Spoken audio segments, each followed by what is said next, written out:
An inscription from my high school yearbook. To a sweet gal. How could anybody like me hope to make you sweeter? Hoping for hugs and more. Mac.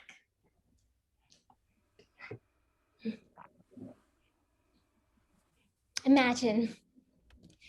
I sure did. The guy in my high school wrote to me, how could anybody make you sweeter? Turns out, maple syrup is how. Mac. The way that you set it up with the yearbook autograph and seemingly private message that you wanted to make me sweeter. What prompted you to target me as the victim of this creative practical joke? A graduation party? A pool party? I could wear my new bikini. 46 classmates, our entire senior graduating class watched. Give you credit, the engineering of a bucket to topple on me, unleashing a couple gallons of maple syrup was ingenious.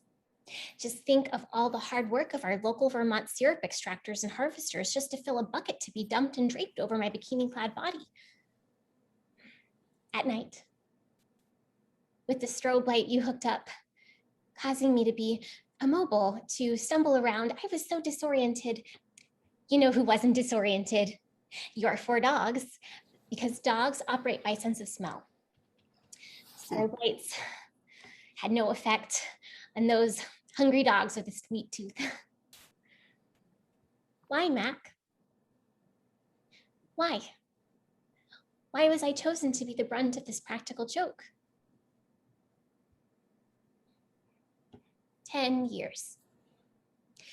10 years I waited to extract revenge. What kind of a life for a person to live with that singular goal throughout 10 years?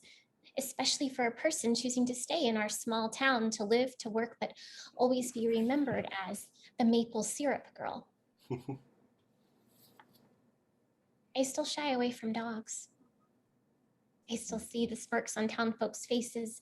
At this point, more than half of our town of 2,200 seem to have witnessed your joke. Plans to marry? Forget it. Not in this town. But moving away was not practical either, considering I need to take care of my ailing parents. So Mac, that surprise chance meeting prior to our 10-year high school reunion planned. The pharmaceutical mixture I dropped into your drink at the chance meeting planned. Covertly, for years. I did it very smooth, by the way. Your rash and turning purple before the planned reunion, a welcome side effect.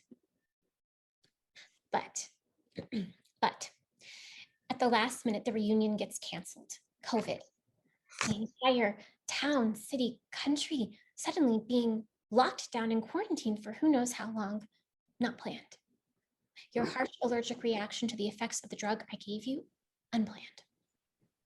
Your trip to the emergency room as a result of your allergic reaction. You're contracting COVID in the emergency room. You're being sick for weeks and weeks. Not planned, and not planned. For the past 10 years, I dreamt nightly almost of the word revenge in giant neon flashing lights. Our clean-cut homecoming king, student council president, football star showing up at the reunion party out of his mind in a bad way. Mac, you would go down in people's memories as a 10-year loser lunatic who peaked in high school. A very public revenge. During this quarantine, however, the word revenge is a mere whisper behind a singular closed door, except for the place where the word revenge is in giant block neon flashing lights. That place is inside of my eyelids, where the word revenge screams every time I shut my eyes to sleep, a sleep which does not arrive. Doesn't the human body take over and shut down after days and days of no sleep?